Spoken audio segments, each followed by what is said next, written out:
Bonjour, c'est déjà la fin de l'année pour nous. Eh oui. Avant de nous donner rendez-vous l'année prochaine, en 2017, je vous propose pendant 1 heure de revoir les moments forts des invités. Des moments de vérité, d'émotion, de fantaisie, des personnalités qui sont venues se confier pour la première fois sur le plateau de Thé ou Café, comme la réalisatrice Nicole Garcia ou l'animatrice Flavie Flamand, mais aussi des personnalités que l'on a plaisir à retrouver. Renaud, Elisabeth Badinter ou Patricia Cass. Pour commencer, quelques notes d'un grand standard, d'une rockstar que l'on a particulièrement aimé, Sting. A message in a bottle, yeah. A message in a bottle.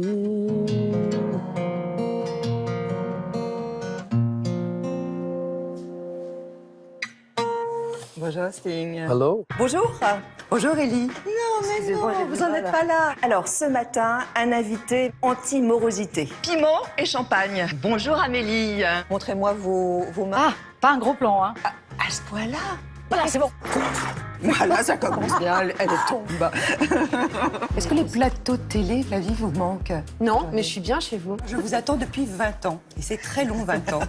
C'est gentil d'avoir cette patience, en tout cas. N'est-ce pas? Oui. Comment ça va? Très très bien. Comme ça va? Ah oui. Je me sens très joyeuse en ce moment. Bon. Alors je suis sur un petit nuage et j'aimerais bien ne pas redescendre tout de suite. Est-ce que vous pensez être intéressante? Très, C'est vrai? très. Donc, Que répondre d'autres? Non, non, Donc je on suis va passer intéressante. une heure, mais passionnante alors. Ah, mais c'est intéressante en interview, je sais pas, être intéressante.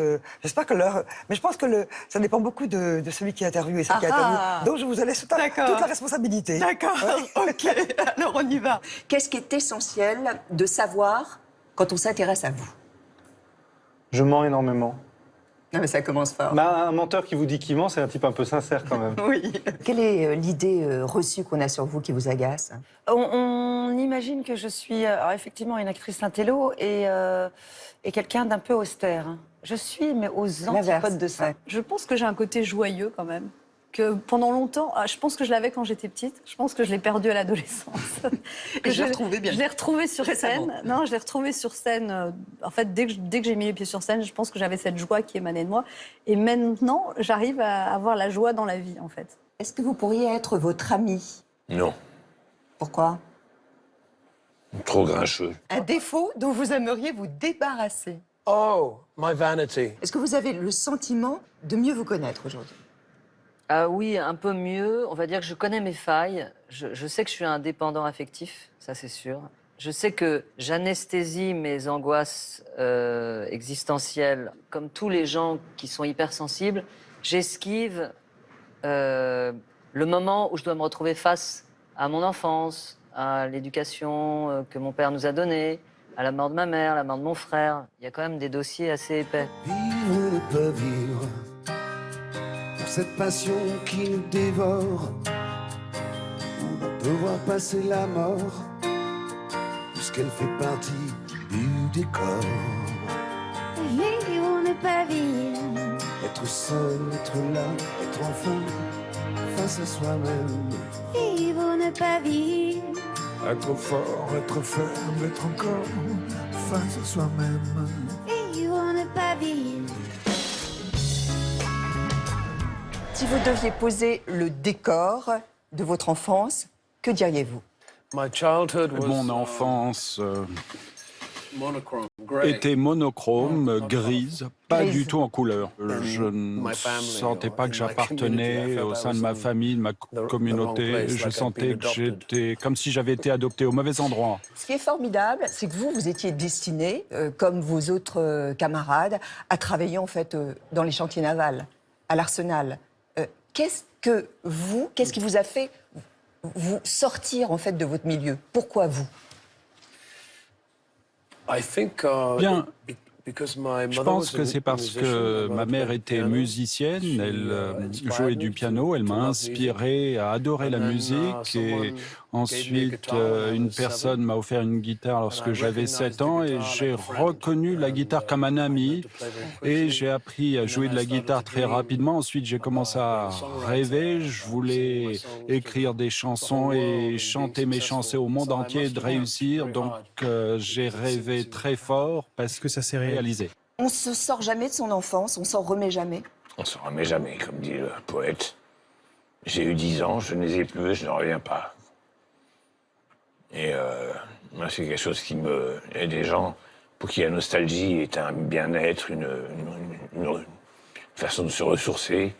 Moi, c'est une blessure, la nostalgie. Ça me meurtrit, Quand je pense à mon passé, à mon enfance, je suis désespéré. Mais pourquoi? Parce qu'elle était belle, cette enfance? C'était belle. Elle était douce comme le miel, comme je dis souvent. Magnifique, entouré de mes 5 frères et sœurs, avec des parents aimants. Quel enfant vous étiez? J'étais une enfant facile, mais ce qui ne se voyait pas, c'est que à l'intérieur, il se passait des choses beaucoup plus sombres. Donc, lesquelles? je donnais le change, je donnais l'impression d'être une enfant sage et heureuse, alors que j'étais extrêmement torturée et que je me livrais à des jeux d'angoisse avec moi-même pour prouver que Dieu existait. Je me couchais au milieu de la rue en disant si Dieu existe, il empêchera les voitures de m'écraser. Mes parents ne savaient rien de tout cela. Mais à quel âge? Oh, à 8 ans. Est-ce que vous avez été rebelle? Oui, j'étais assez rebelle. Oh, j'étais un peu radicale sur beaucoup de choses. Une rébellion d'adolescence. Je pensais que les bourgeois étaient des cons. Mais C'est ridicule. Vous les fréquentiez pas? Ben non, je les fréquentais pas. Je les ai fréquentés après. D'ailleurs, vous dites souvent que je suis devenue une petite bourgeoise. Oui, ce qui est vrai. Je vis luxueusement, comme on dit. Donc oui, je me suis embourgeoisée. Après, je pense que c'est important de ne pas l'être dans sa manière de penser. Vous avez été borderline? En ce qui me concerne, non. Par contre, ouais, les copains, oui, qui étaient complètement dedans. Enfin, j'ai toujours aimé fréquenter les marches. Enfin, Et pourquoi vous n'êtes pas tombé dedans, vous? L'éducation, je pense. Ah oui, non, j'avais tout pour tomber dedans, mais moi, je pense que ouais, l'éducation parentale fait que... Puis j'étais sportif, je buvais pas, je fumais pas, enfin voilà. Qui vous a dit un jour, tu fais honte à la famille? En fait, on vivait tous dans un cercle fermé quand même, dans cette ferme d'hôtes. Et j'avais envie de faire de la cuisine. Donc papa, un jour, décide de casser sa tirelire. Et il connaissait quelqu'un, et je rentre à l'école hôtelière.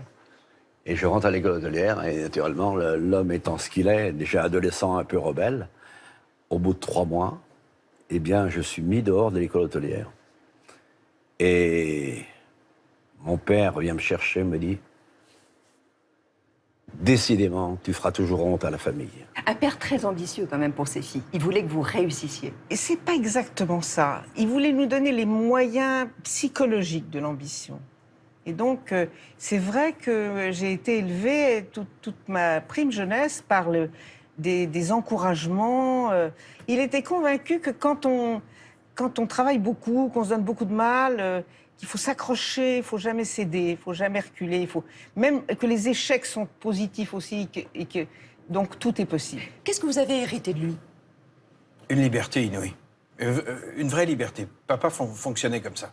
Lorsque je ramenais une petite amie à 14 ans à la maison, qu'elle repartait pour la Slovénie en train, j'étais en larmes et papa me disait « On va sauter dans un avion, on va rattraper le train, on sera sur le quai demain matin à Ljubljana en Slovénie. » Et on l'accueillera. Et là, tu deviendras inoubliable pour les femmes de sa famille. Et on le faisait. Et il y avait une mauvaise surprise à l'arrivée, puisqu'elle m'avait caché qu'elle avait un boyfriend. On est reparti la cobasse. Donc, mais... si on peut dire. Il y a des révélations dans Théo Café. Certains ont vécu des drames terribles et se confient sur notre plateau. Plusieurs se souviennent du traumatisme lié à la disparition de leur mère. Sylvain Tesson, qui évoque sa chute de 8 mètres, qui le laisse entre la vie et la mort. Ou encore Flavie Flament, qui raconte son viol, dont elle a été victime adolescente. Vous étiez en vacances avec votre mère au Cap d'Agde, dans le sud de la France. Qu'est-ce qui s'est passé? Il s'est passé que nous étions déjà dans un endroit un peu particulier, puisque c'est effectivement le Cap d'Agde, mais dans le quartier naturiste du Cap d'Agde, un quartier où la nudité est de mise. J'ai été repérée par un photographe mondialement connu qui m'a proposé de faire des essais. J'y suis allée dans cet appartement. Ce jour-là, ce photographe portait un bermuda et des sandales. Et j'y suis retournée le lendemain, accompagnée par ma mère. Et ce jour-là, le photographe était nu. Et le simple fait que ma mère valide mon entrée dans l'appartement en demandant au photographe « mais je viens la chercher à quelle heure ?», a validé aussi chez cet homme cette idée qu'il pouvait abuser de moi.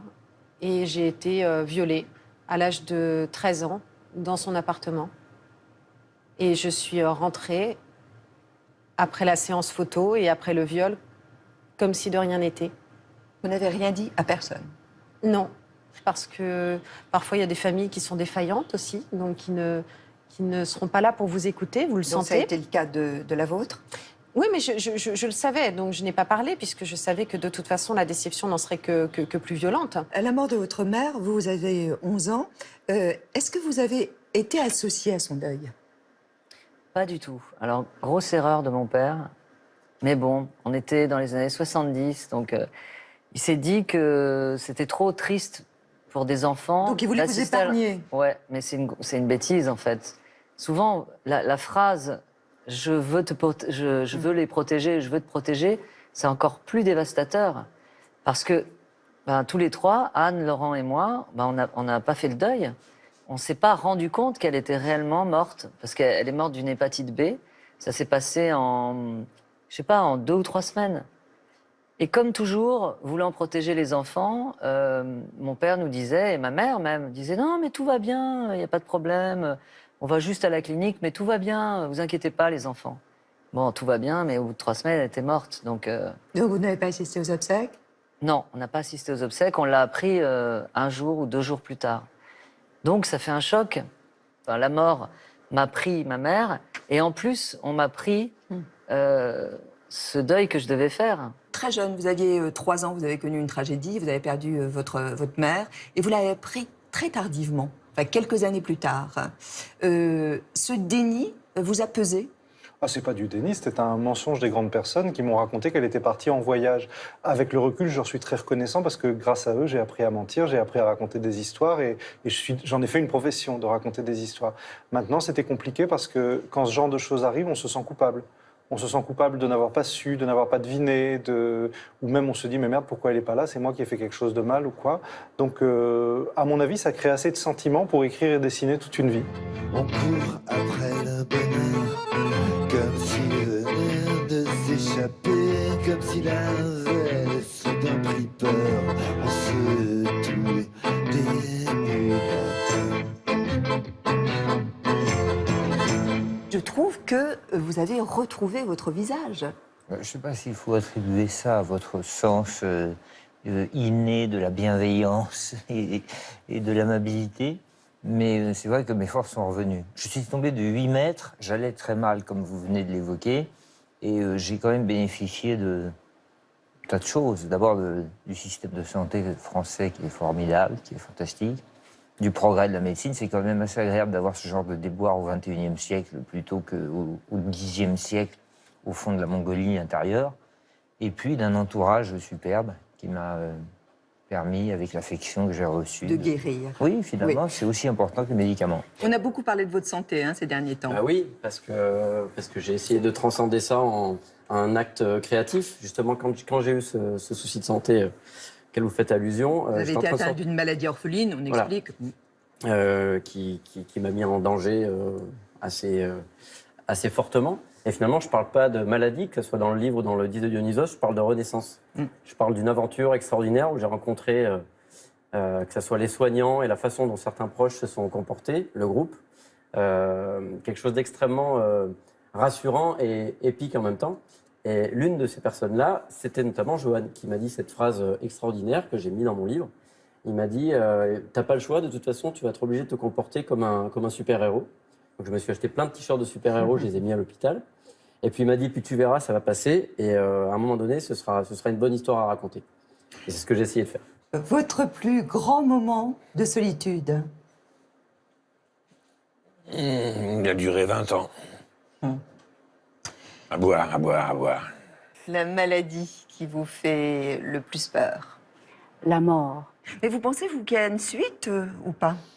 Écoutez, je ne suis pas plus informée que n'importe qui, mais j'ai l'intime conviction que la mort n'est pas la fin. Ça rassure? Pas forcément, parce que si ce n'est pas la fin, qui nous dit que ça ne nous fait pas déboucher sur d'autres réalités encore beaucoup plus terrifiantes? Oh bon, alors stop, on va s'arrêter là. Salut, c'est Olive, on est ensemble jusqu'à 11h. J'espère que vous êtes en forme, on va démarrer dans un instant. Aïe, aïe, aïe. Non mais c'est atroce de se voir, d'entendre sa voix, de voir sa tronche. Franchement, on vous retrouve bien quand même, non? Je n'ai pas changé.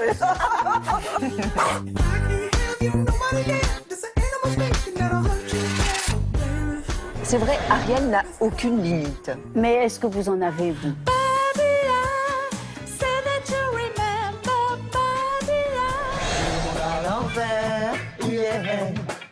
Le regard de ta montre, il est déjà 8 heures. Embrassons-nous tendrement. Il y a de la joie. Bonjour, bonjour les hirondelles. Il y a de la joie. C'est le pinceau, c'est trop facile. J'essaie de toucher à la Corse. Ah ben c'est là, je l'ai. Mario. Vous taillez toujours du 34? Je suis comme je suis. On s'aime bien, je crois. Ouais. Enfin, ouais. Très bien, j'ai Oui. compris. Avec même un petit ton un tout Oui, peu un peu ça. Cette émission est terminée parce que là, je le prends très mal. Je vous souhaite une excellente journée. Merci. Wow, Bravo. C'était beau. c'est parti tout seul. Vous pensez être une bonne comédienne? Moi, je suis pas la pire, en tout cas. Qu'est-ce que vous diriez à cette jeune première là qui est en face de vous là? Je lui dis surtout qu'elle fait vraiment ce qu'elle aime, en fait. Et que parfois, on a des démarrages comme ça, on démarre et on explose. Et après, bon, les choses sont plus calmes.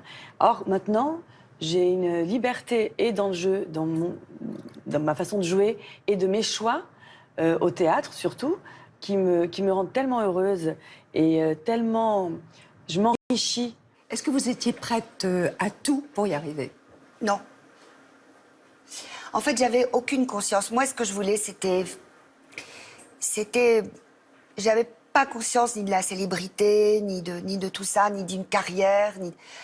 C'était au jour le jour et j'avais pas de plan de carrière, j'avais même pas de plan de rien du tout.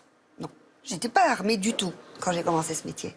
Vous l'avez fait d'une manière instinctive, impulsive. Voilà, je voulais juste jouer la comédie. J'adore ce métier, je suis faite pour ce métier, j'adore être sur un plateau, j'adore être avec une équipe, j'adore attendre, j'adore être en colère parce qu'à la cantine on n'a pas bien mangé ou alors être super contente parce qu'on a bien mangé. J'adore tout sur un plateau. Mais vous n'êtes pas compliquée en fait.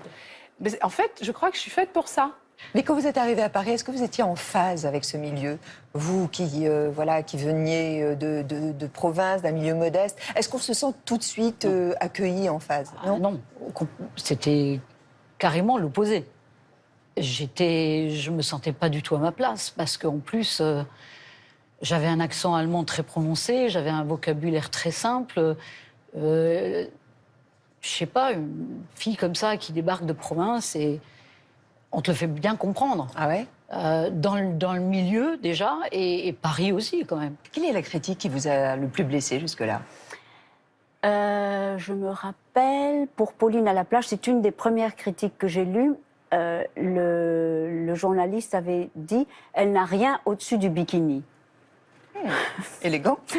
La critique qui vous a le plus blessé? C'est un critique de théâtre dans Le Monde qui avait dit que dans une pièce de théâtre, L'Oncle Vania, que quand j'entrais en scène, je marchais comme Gary Cooper dans Le train sifflera 3 fois.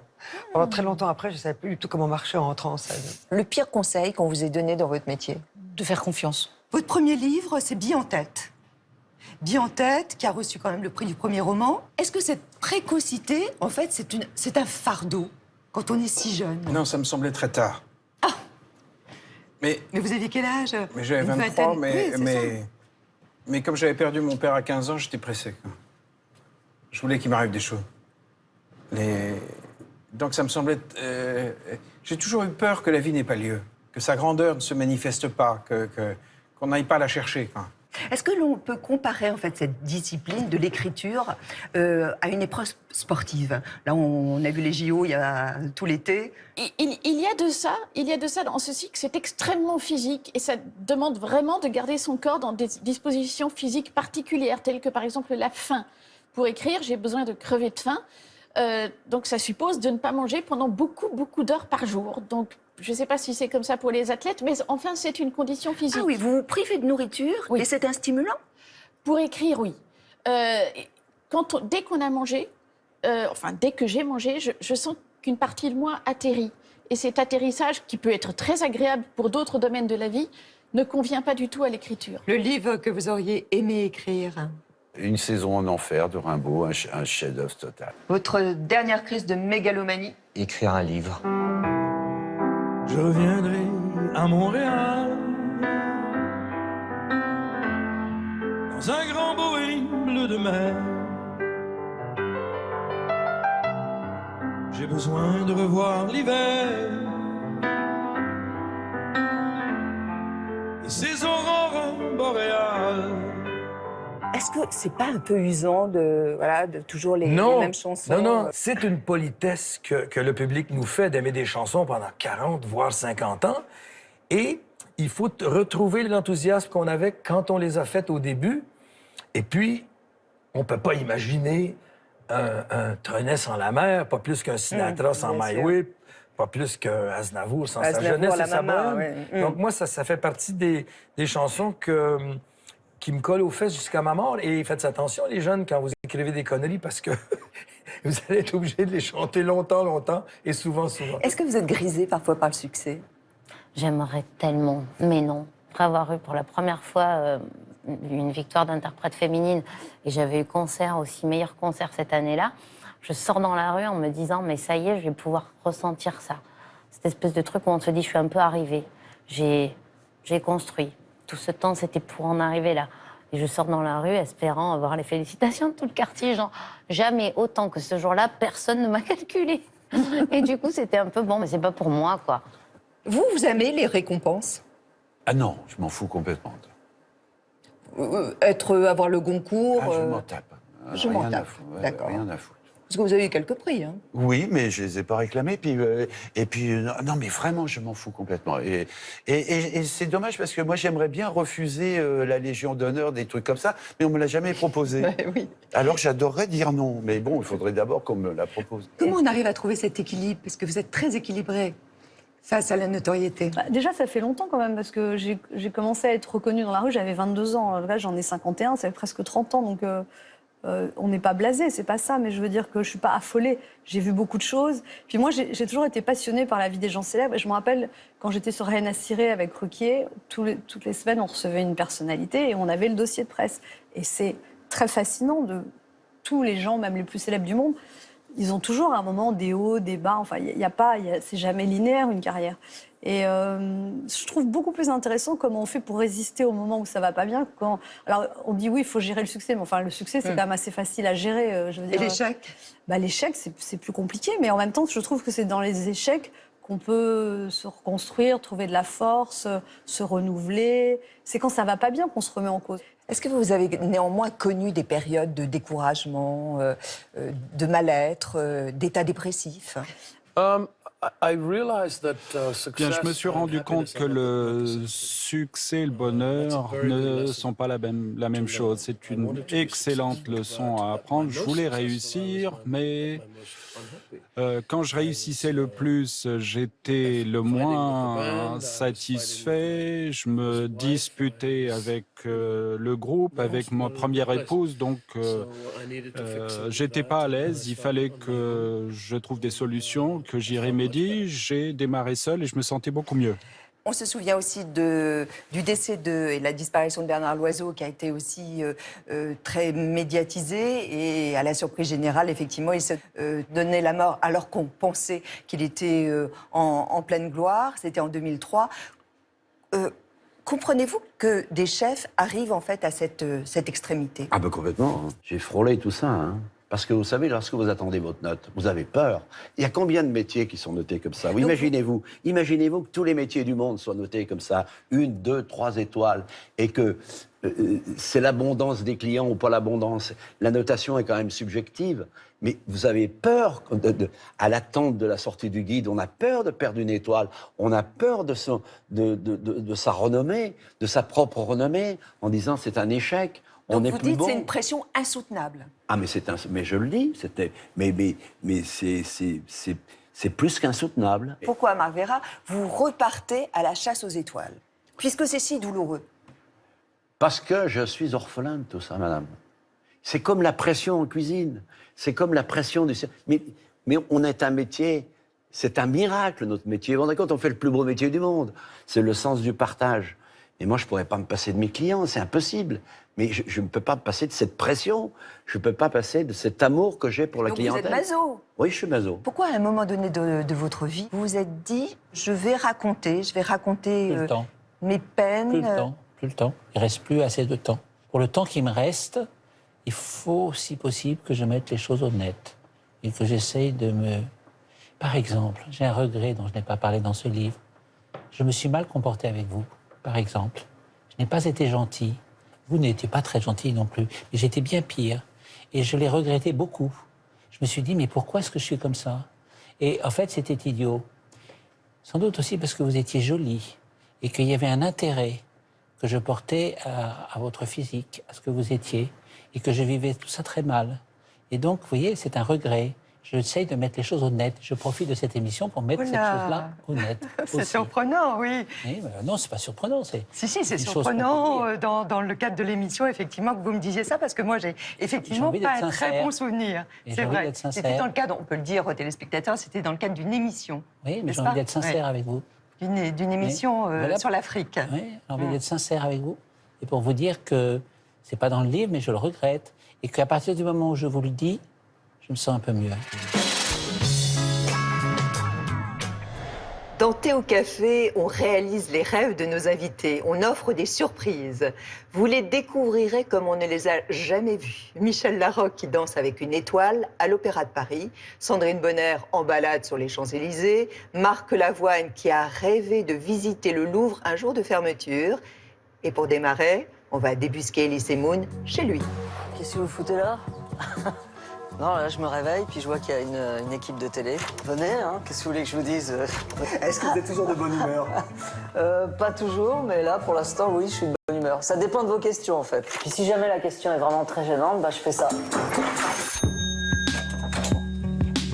C'est pourquoi? Bonjour. Si c'est pour les anciens présentateurs, j'ai déjà donné. Hein. Bonsoir. Allez, au revoir.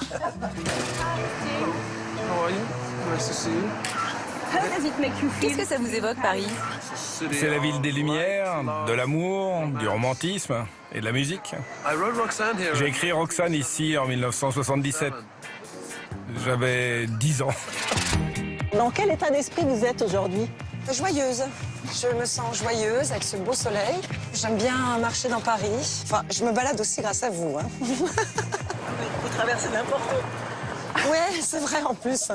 Je suis pas trop dans les clous. J'aime bien casser les règles. 1, 2, 3, 4, 5, 6. 1, 2, 3. Plus bas. Plus bas. Voilà.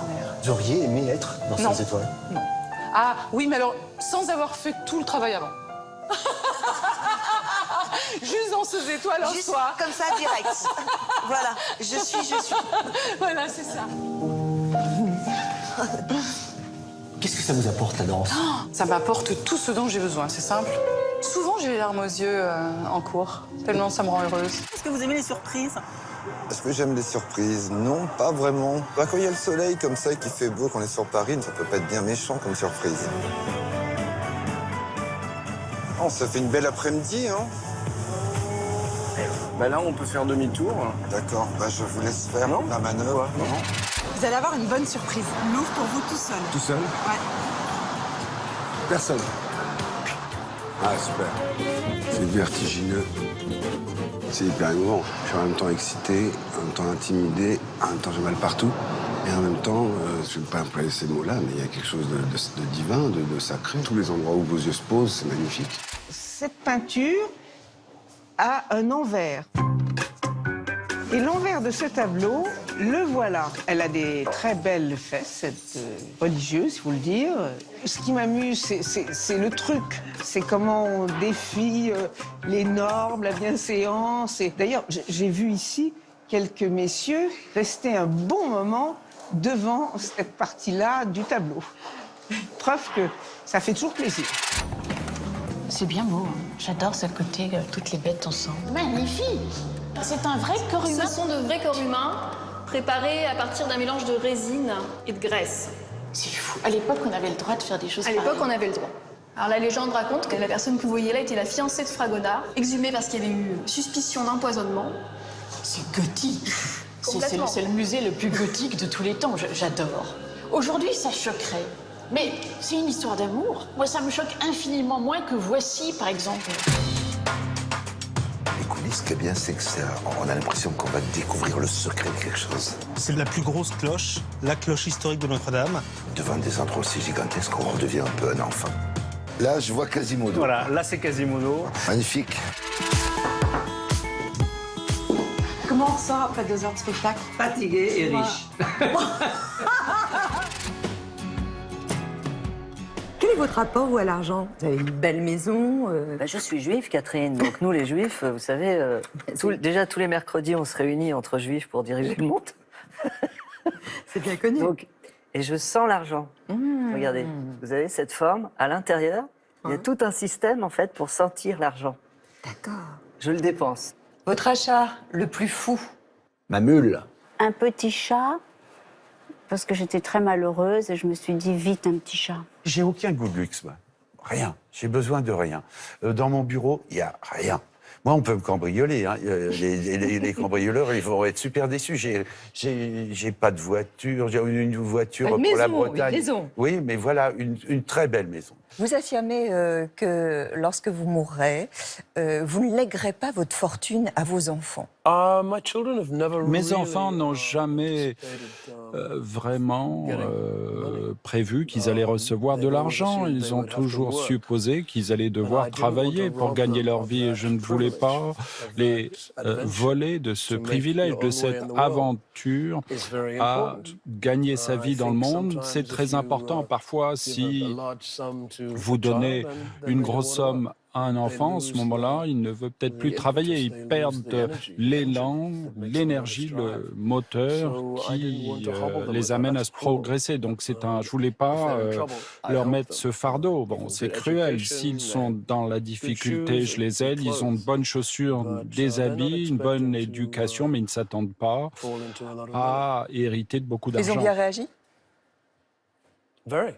Très bien, très bien. Non, ils sont très, très fiers, très indépendants, mes enfants. C'est pourquoi je dis qu'ils sont très équilibrés. Je les ai bien élevés de ce point de vue-là. Est-ce que vous avez toujours été à l'abri matériellement? Non, parce que à un moment donné, je me suis mis dans une configuration où je devais énormément d'argent. J'avais des dettes énormes. Et je suis presque allée en prison à cause de ça. Mais ce n'était pas de mon fait. Il y a combien de temps? C'est il y a longtemps.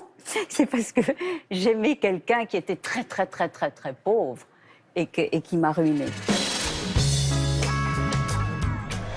Les attentats ont été évoqués par nos invités. Johann Sfar a échappé à la tragédie de Nice. La promenade des Anglais ne sera plus jamais la même pour la niçoise Michèle Larocque. Et Sting, qui a inauguré la réouverture du Bataclan, c'était le samedi 12 novembre, il revient sur ce moment si particulier. Qu'est-ce que vous avez ressenti les premières minutes quand vous êtes monté sur la scène du Bataclan? Eh bien, j'essayais de résoudre deux choses très importantes. D'abord, d'honorer et de respecter les morts. Leur famille était là. Il y avait une femme qui tenait la photo de son fils pendant toute la représentation. Donc, c'était important d'avoir une minute de silence durant lesquelles les gens pouvaient méditer sur cette tragédie, ensuite de célébrer le Bataclan en tant que théâtre très connu, historique pour la vie, la musique et l'amusement. Donc c'était quelque chose de difficile à concilier. Donc la soirée a démarré de manière très sombre, mais moi je crois dans le pouvoir de guérison de la musique. Les gens se sentaient plus à l'aise à mesure que la soirée avançait et ont été quelque peu guéris. C'était mon intention. Vous étiez samedi dernier au Bataclan? Oui, j'y suis allée. Il y a bien sûr cette espèce de peur du ressenti qu'on peut avoir. Mais voilà, j'avais envie d'être présente. Donc j'y suis allée. En plus, vous avez Sting sur scène qui est génial, qui parle en français, qui fait un discours qui est en même temps fort mais discret, qui n'est pas étalé. Très digne. Très digne. Et puis en même temps, tu vis un moment historique. On and on the rain will fall like tears from a star, like tears from a star. On and on the rain will say how fragile we are. Le Bataclan a réouvert. Vous chanterez, vous, au Bataclan? Vous en avez l'envie?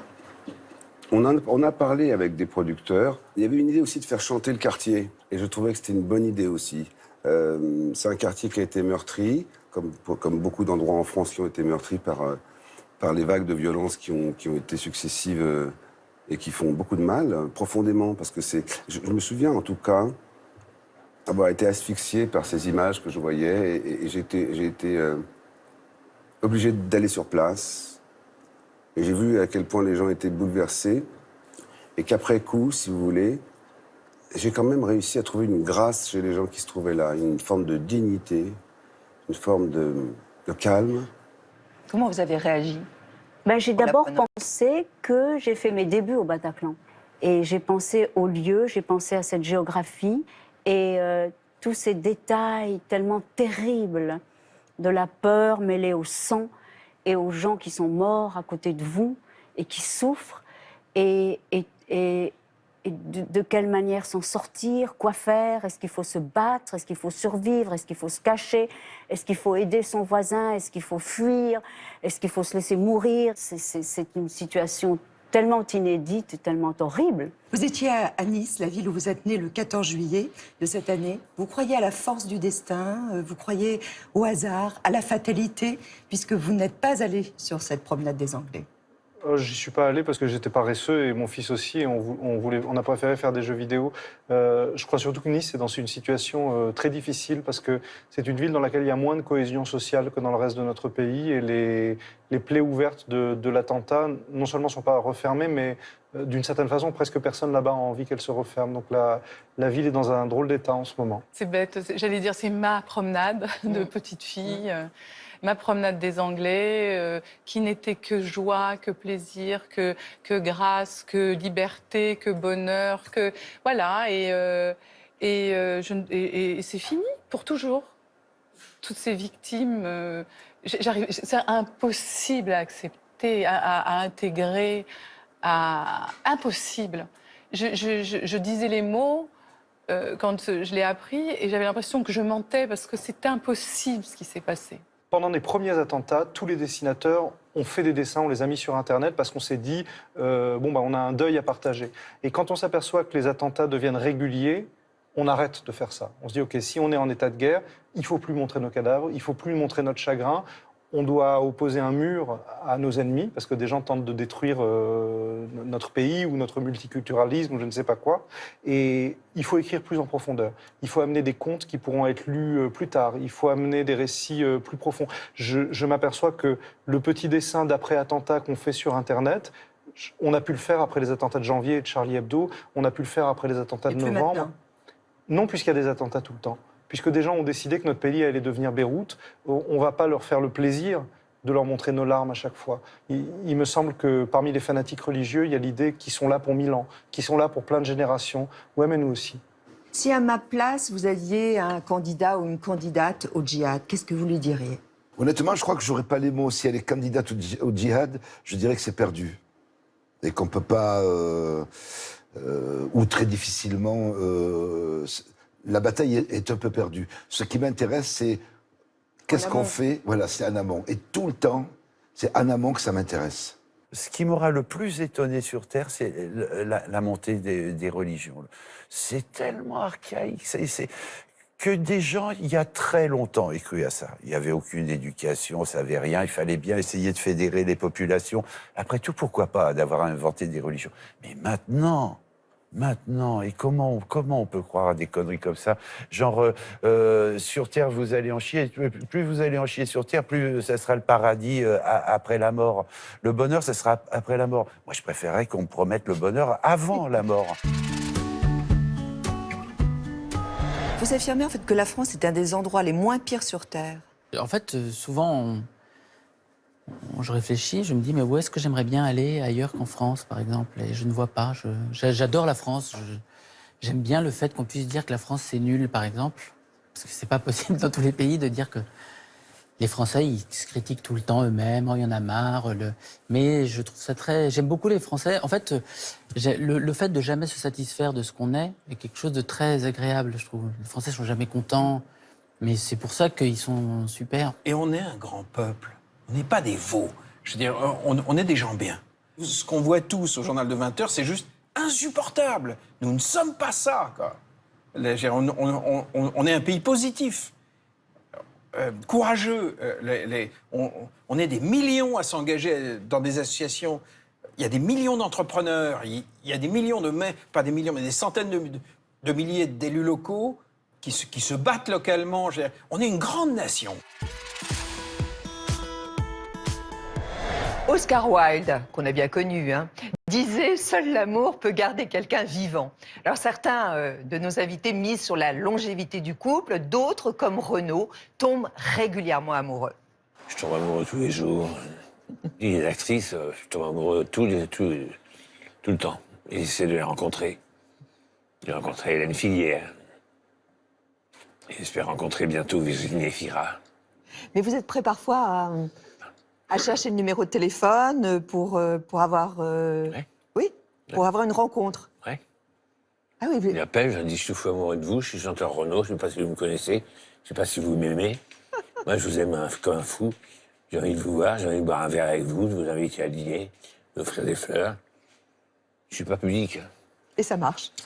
Des fois, ça marche. Des fois, non. La pire approche de drague, selon vous? Oh, mademoiselle, vous êtes trop bonne, hein? Est-ce que vous draguez ou vous vous laissez draguer? Je me laisse, je suis un peu attentiste, peut-être trop. La dernière fois que vous avez dit « je t'aime ». Ça m'a pas valu de réponse en retour. Est-ce qu'on peut être seul et vivre heureux? Moi, j'arrive pas à être seule, c'est impossible. Enfin, pourtant, ça fait 9 mois que je suis seule, mais je le vis très mal. Je déteste ça. Vous voyez, mon spectacle s'appelle « À partager ». Ma vie, ça doit s'appeler « À partager ». Est-ce que vous êtes toujours célibataire? Oui, je suis célibataire. Ça va faire plaisir à certains et à certaines. Je suis célibataire et... Oui, mais je sais pas si ça fait plaisir parce que... Peut-être parce que, je sais pas, c'est l'amour de la liberté, quoi, qui fait que peut-être... alors, je dis pas que je vis comme un moine, mais j'aime bien ma liberté. Elle est prépondérante. J'ai toujours aimé la liberté, la possibilité, mais peut-être aussi parce que quand je n'étais pas célibataire ou que j'étais en couple ou que j'avais l'impression d'être de m'oublier, quoi, peut-être. Alors du coup, j'ai pas trouvé forcément toujours le bon équilibre. Vous avez été malheureux ou en amour? Oui, essentiellement. Ah oui? Il y a eu des coups d'illusions lyriques, mais enfin ça a toujours été bref. Mais comment vous l'expliquez?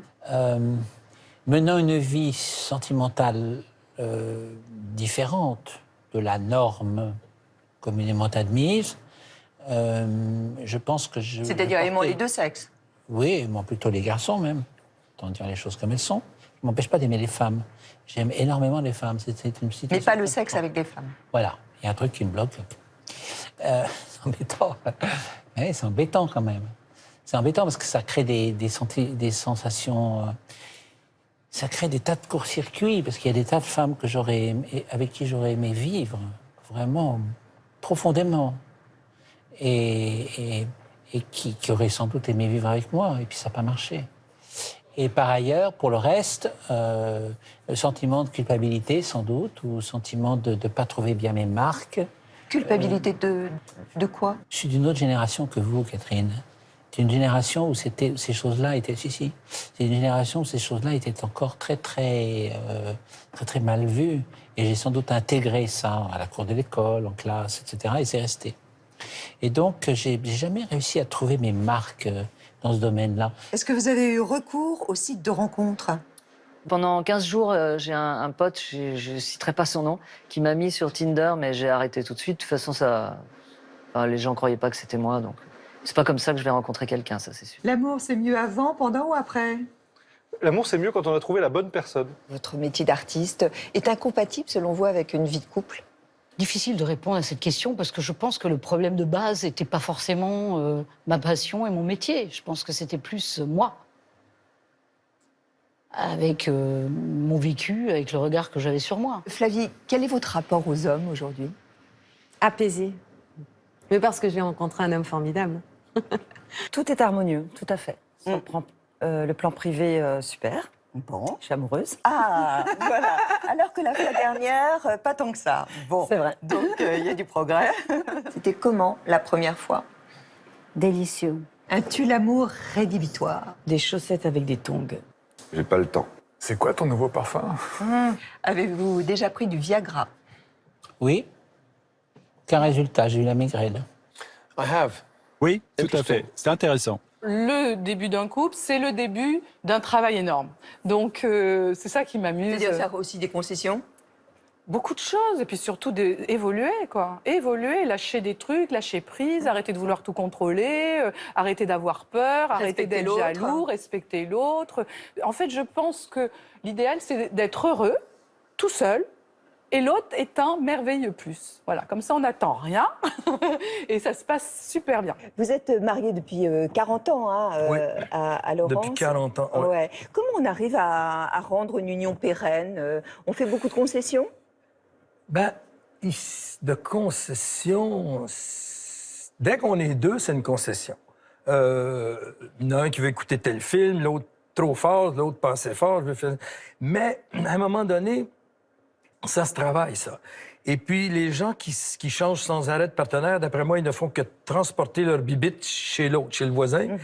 Il faudrait peut-être inventer des nouveaux mots pour décrire la complicité ou le je ne sais pas quoi.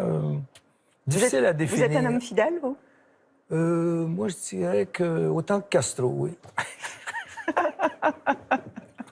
Oui, c'est une non-réponse. Fidèle castré.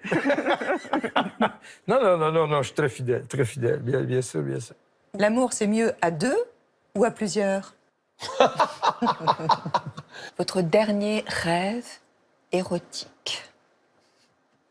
Où ça date, hein? Trudy, votre deuxième femme, avec laquelle vous avez eu 4 enfants, donc une union de 35 ans, on dit évidemment que c'est exceptionnel. Surtout en tant que rocker, on pense toujours que vous êtes des personnes qui avaient des vies dissolues. Comment vous avez su éviter les écueils? We like each other. Eh bien, on s'aime bien, en fait. Vous êtes complices? On s'aime aussi, oui. Nous sommes très proches du point de vue de notre âge. Nous partageons la même nostalgie, les mêmes boutades, les mêmes jingles des années 50, des thèmes de la télévision ou des pubs. Donc il est important de partager la même nostalgie et également de vivre la même vie. Enfin bon, elle a 2 ans de moins que moi, mais j'aime bien puisqu'en fait, là aussi, nous faisons face à la mortalité. Il est bon de faire ça avec un compagnon, un partenaire qui le comprend. Si vos petits-enfants vous demandaient la définition de l'amour, qu'est-ce que vous leur répondriez? Je répondrais que c'est d'avoir toujours follement envie de tenir la main de quelqu'un. I can't stop thinking about you. I can't stop wanting you this way. I can't face living without you. That's why I'm searching night and day. This heart's a lonely hunter. These hands are frozen fists.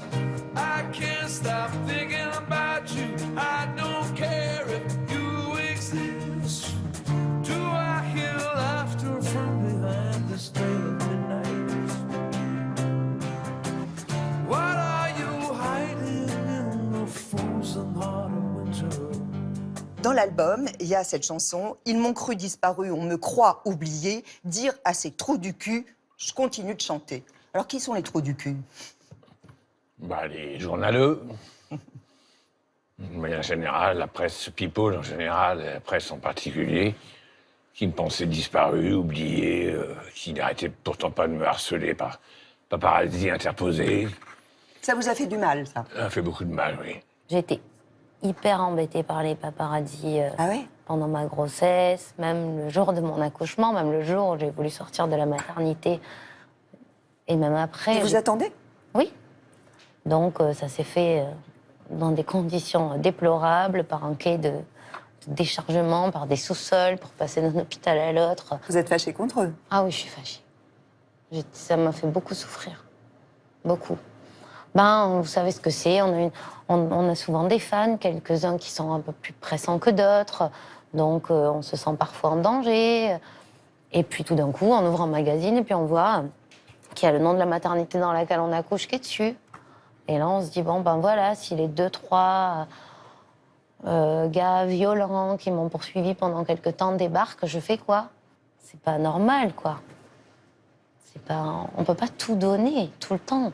Catherine, je trouve que c'est une dérive de parler de la vie privée tout le temps. Là, elle est plus trop privée. Si, ça peut être privé. Ça peut être privé, c'est tout d'un coup, on n'appartient pas. Notre vie, privée, c'est un mot très clair.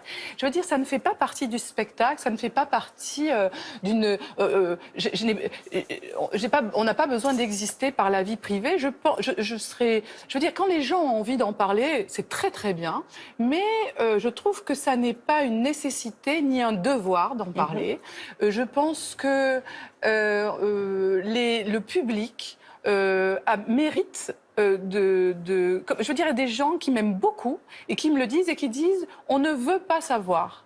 Parce qu'on vous aime et que vous avez raison de ne pas en parler, et pourtant ils m'aiment beaucoup. Enfin, je veux dire, et ceux qui ont besoin de savoir de moi, ils le savent.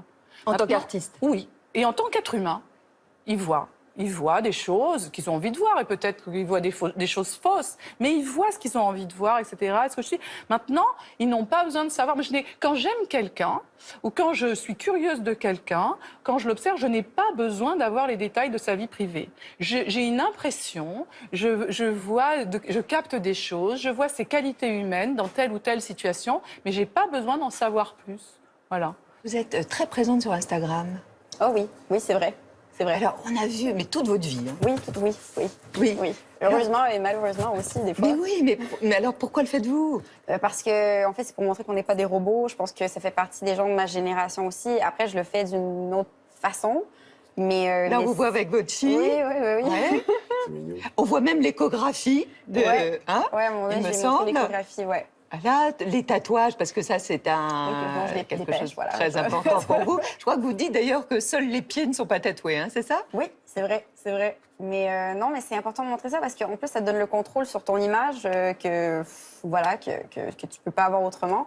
Même chose pour quand je suis tombée enceinte et que j'ai voulu faire l'annonce sur les réseaux sociaux. Comme ça, c'est moi qui le faisais. Je n'allais pas passer par un autre truc. Il n'y avait pas quelqu'un qui allait le dire à ma place. Donc, il y a les avantages comme les inconvénients, mais moi, j'y vois pas mal d'avantages. Pas un credo plus que l'envie. Je baise donc je suis. Ça réveille mon cœur quand il s'est assoupi. Je me fous qu'on me blâme, c'est ainsi que je suis. Rien ne dissocie mes chairs et mon âme. Quand l'un est soigné, l'autre retrouve la flamme. Vous auriez aimé naître femme? Non, franchement pas. Non, c'est... Pourquoi? Le combat est vraiment trop grand. Enfin, le combat pour une femme est juste complètement dingue. Hein. Enfin, je veux dire, c'est pas un monde normal. Enfin, on n'est pas... Vous pensez que la vie d'une femme est beaucoup plus compliquée que celle d'un homme? Ah oui, vraiment. Vous savez, quand on apprend à l'école, la grammaire, le masculin l'emporte sur le féminin. Quand on apprend ça à l'école, moi, si j'avais été une fille, je pense que ça m'aurait crispé. Je vous le confirme. Quelle est l'avancée sociale et sociétale, surtout, à laquelle vraiment vous avez, semble-t-il, contribué, enfin, vous pensez avoir contribué, et dont vous êtes vraiment la plus fière? si j'ai aidé à décomplexer un certain nombre de femmes qui sont mères, ou un certain nombre de femmes qui n'ont pas voulu d'enfants, j'en serais vraiment très fière, très heureuse. Et le fait aussi que j'ai toujours tenté d'expliquer qu'il n'y a pas de mère parfaite. Comme je dis toujours, il y a quelques exceptions rarissimes, des Mozart de la maternité, qui me démentent, mais c'est vraiment des exceptions. Et que pour toutes celles qui font le mieux qu'elles peuvent, mais qui ne sont évidemment pas parfaites, eh ben, il faut prendre ça comme le propre de la condition humaine et maternelle. Vous pourriez descendre dans la rue par soutien, par solidarité? Pour la cause féminine, certainement. Parce que je suis du côté des femmes et j'aime les femmes. Et je trouve que leur place est bien difficile. Et encore, nous sommes dans un mouchoir de poche de femmes qui ont le droit à la parole, qui ont une liberté d'entreprendre, de faire ce qu'elles veulent, etc. Mais si on regarde l'état du monde, on est très très peu. Vous dites que couvrir les corps, c'est couvrir les idées. Je suis sûr de ça. Quand une femme peut se promener court vêtue dans la rue et qu'on l'embête pas, ça veut dire qu'elle est respectée, ça veut dire qu'on est dans un pays de liberté. Quand une femme est obligée de se protéger du désir de l'homme, on va commencer à cacher toutes sortes de choses. Et c'est dans les familles qu'on règle tout ça. C'est dans l'organisation d'une famille, dans le fait que personne n'a à dire à une femme ce qu'elle doit porter ou ce qu'elle doit faire. Et qu'on le veuille ou non, c'est un marqueur de civilisation très fort. C'est quelque chose qui autorise l'espace public. Certaines femmes se réclament du féminisme islamique. Qu'est-ce que vous en pensez? Un oxymore. C'est une contradiction dans les termes. Et faut-il que je dise pourquoi? C'est d'une certaine façon la surveillance de la sexualité féminine, avec beaucoup de contraintes. C'est une place particulière attribuée aux femmes. C'est un divorce totalement inégal. C'est la polygamie possible. C'est un héritage totalement inégal. Enfin, je peux continuer comme ça assez longtemps. Donc, j'estime, pour ma part, que nous ne sommes pas du tout dans une société égalitaire dans certains pays où l'islam s'impose à la politique, ou devient politique. Que feriez-vous si vous étiez une femme le temps d'une journée? Je crois que j'irais voir comment ça se passe sexuellement parce que ça m'intrigue beaucoup. Oui, oui, oui. Le haut comme le bas, tout en fait. Je draguerais comme un fou. Un bébé. Très vite. Je serais très heureuse d'être plus intelligente que chaque homme que je rencontrerais. Quelle est votre part de féminité? Je crois que si on ne découvre pas la femme qui a en vous, vous n'êtes même pas un homme. Merci pour ça. Mais c'est pas donné à tout le monde, et c'est là le problème. Je crois qu'il faut être un peu dans un itinéraire bien heureux pour accepter, de s'accepter algérien, berbère, français, toulousain, femme. Et bien heureux, ceux qui ont trouvé la femme qui vit à eux, ça leur permet d'être des hommes. What is feminine to me? Oh, a lot. Ma part de féminité, beaucoup de choses. I got a lot of gifts from my mother. J'ai reçu beaucoup de cadeaux de ma mère, la musique, ma sensibilité. Si je suis gentil, c'est grâce à ma mère. Je suis pas du tout, j'ai pas du tout honte de ma part de féminité, mais je suis un homme. On a tous besoin de sa part de féminité. Sur l'échelle du bonheur de 1 à 10, où vous placez-vous? 10,5 parce que je suis avec vous. C'était super de vous retrouver tous les trois. Très heureux de C'était vous voir, Catherine. un Merci joli beaucoup. moment. Je n'ai jamais vécu un choc télévisuel pareil. Vous ne pouviez pas mieux faire. Quelle est la question que vous auriez aimé que je vous pose? I think you asked everything in a very, very Je pense que vous avez posé toutes les questions très en détail. Merci beaucoup. Mais merci à vous, c'était un grand c'était bien. plaisir. Oui, ouais. je voulais vous offrir ces fleurs. Très gentil. Voilà, elles sont pour vous. Merci infiniment. Au revoir, tout le monde. Merci beaucoup, Madame Catherine. Merci Madame Catherine. Merci Monsieur Sting. La saison Thé au Café 2016 s'achève. Nous ne vous remercierons jamais assez de la confiance que vous nous accordez. Franchissez le cap 2016, 2017, tout en douceur. Soyez festifs, faites-vous plaisir et à l'année prochaine. Rendez-vous le samedi 7 janvier avec Édouard Baird, le comédien, le réalisateur, et puis le lendemain, dimanche 8 janvier, avec Robert Combas, un des plus grands peintres contemporains. On continue, on partage, le samedi, le dimanche, thé ou café. Merci. À très vite. Portez-vous bien.